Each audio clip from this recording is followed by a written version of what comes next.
I came home from college in May expecting peace, but something in the house felt thinner, like silence had soaked into the walls. Mom was busy as always, on Zoom calls, running errands, gone before breakfast and back after dinner. She hugged me at the door, kissed my cheek, and then disappeared into the noise of her own life. Dad was different. He was quieter, slower. He didn't ask about classes the way he used to, just watched me from across the kitchen with a soft look I couldn't place. It wasn't creepy. It wasn't anything really. Just different. When I was younger, he used to light up when I came in the room. We'd bake, watch movies, dance in the living room. Now we just passed each other. Until that one morning, first Friday back, he made pancakes. Not the boxed kind. Real ones, the way he used to when I was little. I sat across from him in my pajamas, hair a mess, and he smiled like he hadn't seen me in years. "I missed you," he said. I didn't say anything back. I didn't need to. He already knew. That day we talked for hours. Not just surface talk, real conversations, about how disconnected things felt, about how college was overwhelming, how home didn't feel like home anymore. He said Mom had been working nonstop, always tired, always distracted. He didn't say more, but I didn't need details to see the cracks. She didn't look at him anymore. I hadn't noticed it before. Over the next week, he started pulling me into routines. Again, late-night popcorn, grocery runs, sitting next to each other on the couch scrolling through dumb TikToks. He made me laugh, and I laughed like I hadn't in months. One night, he made dinner, just for the two of us. Candle in the middle of the caf. Table, steak, mashed potatoes, even wine. Just a sip, he said with a wink. It felt like a date, but I didn't think that way. Not yet. Afterward, he asked me if I wanted to play cards. We sat on the living room floor, legs folded, wine, glasses half full. He beat me 4 times in a row and teased me like he used to. At one point, I reached over to grab a card and our hands touched. I felt it like a static shock. Small, sharp, real. We locked eyes, just for a second. And something changed. I went to bed that night with a knot in my stomach. Not fear, not guilt, just confusion. Over the next few days, I noticed the little things. He started complimenting me more. Told me I looked beautiful. Said I had my mother's eyes, but softer. I laughed it off, but I noticed how I stood a little straighter afterward. How I wore nicer clothes around the house. One afternoon, I came downstairs in a tank top and shorts. It was hot, that's all. But I saw the way his eyes paused on me, just for a second too long. I pretended not to notice, but I did. I told my best friend Jess everything. We were on FaceTime and I laughed while telling her about how weird it all felt. "Girl, your dad's hot," she said. "I'm not even gonna lie." "He's not my real dad," I replied, too fast. Jess raised her eyebrows. "Oh?" Didn't say anything after that. The next morning, I caught him watching me pour coffee. Not like a father watching his daughter, like a man. And I didn't feel gross, I didn't feel scared, I felt alive. I told myself it was harmless. He was lonely. I was just being paranoid. But when I looked at him, really looked, I saw someone breaking. And somehow being around me patched something up for him. And maybe in some messed up way, being around him patched something in me too. That night we sat outside under the porch light, just the two of us. I told him I was thinking about switching majors. He listened like it was the most important thing in the world. When I got cold, he gave me his hoodie. I wore it all night, even to bed. And for the first time since I got home, I didn't feel like a child. I didn't feel like a guest. I felt seen, and that's where the line started to blur. Jess didn't take it seriously at first. When I told her how Dad was acting, how close we'd gotten, she thought it was just summer boredom. "You're craving attention," she said. "It's nothing." But I knew it wasn't nothing. Something had shifted. He started opening up more. telling me about how Mom barely spoke to him anymore, how she was either on her phone or in another room. We used to laugh all the time, he said. Now she just sighs when I walk in. I nodded like I understood, even though I wasn't sure I did.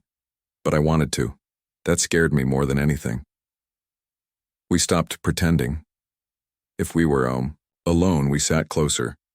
If we passed each other, our touches lingered. His compliments stopped sounding like they were meant for a daughter. "You look beautiful," he said one morning, eyes not moving from me. I thanked him, quiet, my chest tight. I didn't correct him. I didn't walk away. I started noticing how I changed around him. I fixed my hair before coming downstairs. I wore the hoodie he gave me like it meant something. And when he'd reach around me in the kitchen or sit beside me on the couch, I didn't move. I let the closeness build. I waited for it. One night we were watching some documentary, half listening, half dozing. The room was dark. I leaned into him, his arm already draped behind me. I told myself it was comfort. Just comfort. But I felt his hand shift, resting. Gently on my waist. He didn't pull away. Neither did I. Minutes passed. I could feel his breathing. I could feel mine. He whispered, "You okay?" I nodded. "Me too," he said, but his voice cracked. I turned to him. He looked tired, lost, like he hadn't slept in days. His hand was still on my waist. We stared at each other. Something electric passed between us, silent but undeniable. I felt it in my throat, my stomach everywhere. I wanted him to move. I wanted him to stay. Nothing happened. We sat like that until the credits rolled. That night I didn't sleep. I thought about the way he looked at me, the way I didn't feel like a daughter anymore, the way he wasn't acting like a father. It wasn't just physical, it was emotional.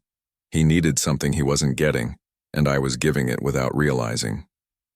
The next day, I was jumpy. Every touch felt like fire. Every silence was loaded. I caught myself smiling at texts from him when he asked what I wanted for lunch. Jess noticed too. She said, "You're playing with fire."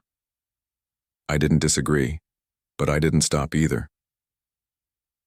Later, that evening we were in the kitchen together. I was leaning over the counter reading something on my phone. He reached for a glass behind me, close enough that I felt his breath on my shoulder. My skin prickled.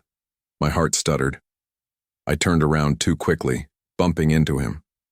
We both laughed, but our bodies didn't separate. We were inches apart. He looked down at me and his hand brushed my arm. His eyes dropped to my mouth. He leaned in a little. I didn't move. Neither of us spoke. Then he stepped back. He mumbled something about needing to check the laundry. I watched him go, my whole body trembling. I stood there for a long time. The next few days were unbearable. Everything was heightened. I'd catch him watching me from across the room. We barely talked, but the air between us was heavy. One night I saw him sitting alone in the garage, just staring at nothing. I didn't go to him, but I wanted to. I told myself I wouldn't be the one to cross the line. I couldn't be, but I was already halfway over it. When I told Jess how close it had gotten, she looked at me like I was someone else. "This isn't just a mistake," she said. "You know that, right?" I didn't answer. Because I did know. I knew it in the pit of my stomach. I knew it when I looked at him and didn't feel disgust. I felt drawn in, pulled closer, like I was the only person who saw him, like he was the only one who saw me. The line wasn't blurry anymore. It was just invisible. And I was already on the other side. It started with an argument. I wasn't supposed to hear it, but their voices carried through the hallway. Mom was shouting about his emotional absence, how he never tried anymore. He yelled back that she stopped seeing him a long time ago, that he felt like furniture. She called him pathetic. Then the door slammed and she was gone.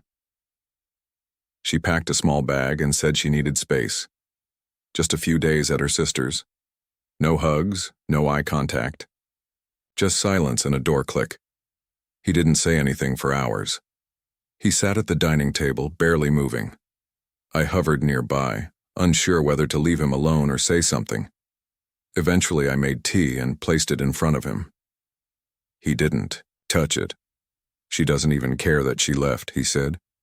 His voice was flat, like it didn't belong to him. It's like I'm not even real anymore. I sat down across from him. He looked at me differently, like I was still listening when no one else was, like I was all he had left. She used to look at me like I mattered, he said, eyes unfocused. Now I'm just a background noise. Didn't know what to say, so I reached out and touched his hand. He looked down at our fingers, then at me. Something in his expression shifted. I don't want to be invisible anymore, he whispered. Neither of us moved. I should have pulled away. I should have said something to snap him out of it. But I didn't. I just kept holding his hand, and then I stood up and walked toward him. He rose too, slowly, like he wasn't sure what was happening, but he wasn't stopping it either. When he kissed me, it was hesitant, soft, not demanding, just broken and searching. I kissed him back.